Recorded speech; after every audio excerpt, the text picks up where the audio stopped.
আসসালামু আলাইকুম। আমাদের অল এক্সাম আপডেট ইউটিউব চ্যানেলে আপনাদের সবাইকে স্বাগতম। আশা করি সবাই ভালো আছো। আলহামদুলিল্লাহ আমিও ভালো আছি। আজকের ক্লাসে আমি আলোচনা করব এইচএসসি 2024 ব্যাচ যারা অলরেডি ভর্তি হয়ে গিয়েছো এবং অনেকেই পছন্দ মতো কলেজ পাও নাই। তো আজকের বিষয় থাকবে দুইটা, কলেজের পড়ালেখা এবং পড়ালেখার খরচ কেমন এবং জেলা বা উপজেলা পর্যায়ে যারা পড়ালেখা করতেছে তাদের পড়ালেখার খরচটা কেমন হবে। তো আমি ফার্স্টে বলবো যারা শহরে যারা পড়ালেখা করতেছো তাদের পড়ালেখা খরচ সম্পর্কে। যেমন কলেজের দিক দিয়ে আমরা দেখব ঢাকা নটরডেম কলেজ প্রথম স্থানে আছে। এভাবে পর্যায়ক্রমে তোমার রাজপুত্রা মডেল কলেজ, তারপরে তোমার হলিক্রস কলেজ, এরকম অনেকগুলো কলেজ আছে, ঢাকা সিটি কলেজ। তো আসলে এইসব কলেজে পড়ালেখার খরচ চালাতে হলে তোমার বাবা মা সরকারি চাকরি। তো আমি বলবো শহরের কলেজগুলোতে যারা আসো তারা ভাবছো যে শহরে আসলে এমনটা নয় যে তুমি শহরগুলার কলেজে পড়ে তুমি এ প্লাস পাবে, গোল্ডেন পাবে, তুমি বিসিএস ক্যাডার হবে, এমবিবিএস হবে, এমনটা নয়। আসলে পড়ালেখা সম্পূর্ণ নিজের ভিতর। দেখো তোমরা ঢাকা শহরের কলেজের ভিতর যারা আসো তারা কিন্তু সবাই এ গ্রেড পাবা না, এ প্লাস পাবা না, গোল্ডেন পাবা না, বৃত্তি পাবে না, সবাই কিন্তু পাবে না, কিছু কিছু হয়তো পাবে, অর্ধেকেরও কম পাবে। কারণ এইচএসসি এমন একটা লাইফ বা কলেজ এমন একটা লাইফ, সেখানে তুমি বাইরে থাকবা, বাইরে থেকে পড়ালেখা করবা, তুমি সবসময় পড়ালেখা করা শুরু করবা এমনটা নয়। তার কারণ কি?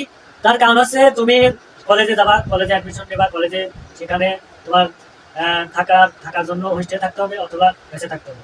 আর যদি হোস্টেলে থাকো, হোস্টেলের এমন একটা তুমি সিট পাইলা যে সেই রুমে, সেই একই রুমে ধরো তোমার সিনিয়র ভাই বা তোমার সিনিয়রে একজন থাকে বা দুইজন থাকে বা তিনজন থাকে, এমনও আছে একই রুমে চারজন থাকে।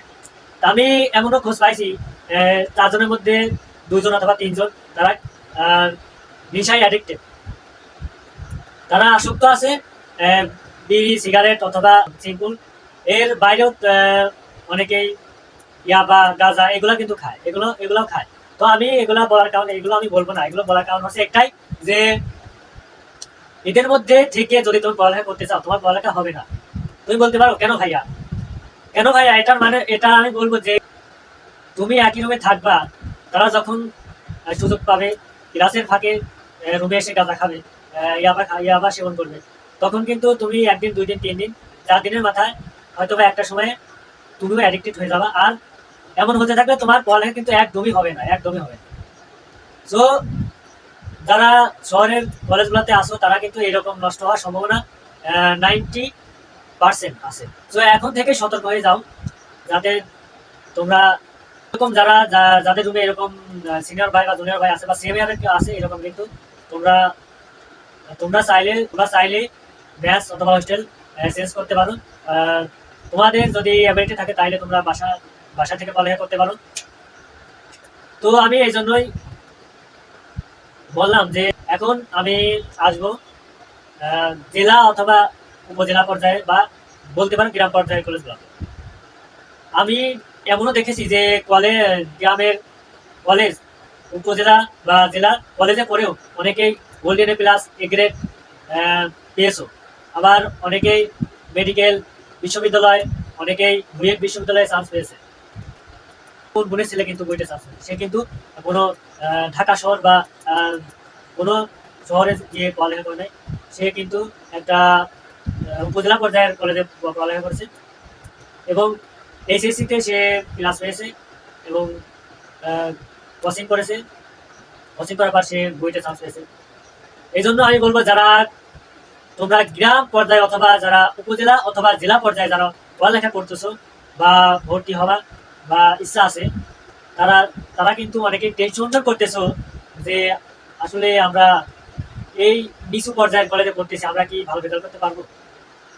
এখন থেকে, আজ থেকে অথবা এখন থেকেই তোমরা যারা এরকম টেনশনে আছো তারা এখন টেনশন ছেড়ে ফেলে দাও। কারণ পড়ালেখা সম্পূর্ণ নিজের মধ্যে। তুমি যদি চেষ্টা করো তুমি মেডিকেল, বুয়েট সব জায়গায় কিন্তু চান্স পাইতে পারো। তোমাদের চেষ্টা থাকতে হবে যে আমি ওই লক্ষ্যে পৌঁছাবো বা ওই লক্ষ্যে বলতে তুমি যদি চাও যে আমি এমবিবিএস হবো, ঢাকা মেডিকেল কলেজে চান্স পাবো, ইনশাল্লাহ তাই পাবা। তোমার সেই রকম তোমাদের লক্ষ্য অনুযায়ী তোমাদের জীবন গড়তে হবে এবং পড়ালেখা করতে হবে।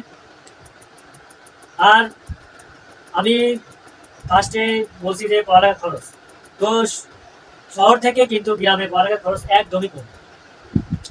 তুমি যদি উপজেলা বা জেলা পর্যায়ের ম্যাচগুলো বা হোস্টেলগুলোতে থাকো, তোমার মাত্র খরচ হবে 4 থেকে 5 হাজার। আর শহরের কলেজগুলোতে যদি পড়ালেখা করো, তাহলে তোমার খরচ হবে কমপক্ষে 15 থেকে 20 হাজার। সো আর কথা বাড়াবো না। তোমাদের তোমরা যারা, আমি মনে করি, তো আর কথা বাড়াবো না। আজকের মেন টপিক ছিল যে কলেজের পড়ালেখা খরচ সম্পর্কে। মানে আমি দুইটা পার্থক্য করে জানাতে চেয়েছিলাম যে শহরের কলেজগুলোতে খরচ কেমন এবং জেলা বা উপজেলা বা গ্রাম পর্যায়ের কলেজগুলোর খরচ কেমন। তো এর মধ্যে আমি অনেক কথা বলে ফেলছি, অনেক কথা তোমাদের ভালোর জন্য বলেছি যে শহরগুলোতে পড়ালেখা কিন্তু অনেক খরচ এবং পড়ালেখা করতে গেলে অনেক সমস্যার সম্মুখীন হতে হবে। আর তুমি যদি গ্রাম পর্যায়ে বা জেলা উপজেলা পর্যায়ে যদি পড়ালেখা করো, তাহলে তুমি নিজ বাড়ি থেকে নিজ বাসা থেকে কলেজে যাইতে পারবা, তোমাদের কোনো সমস্যা হবে না। আর তোমরা বাড়ি থেকে পড়ালেখা করলে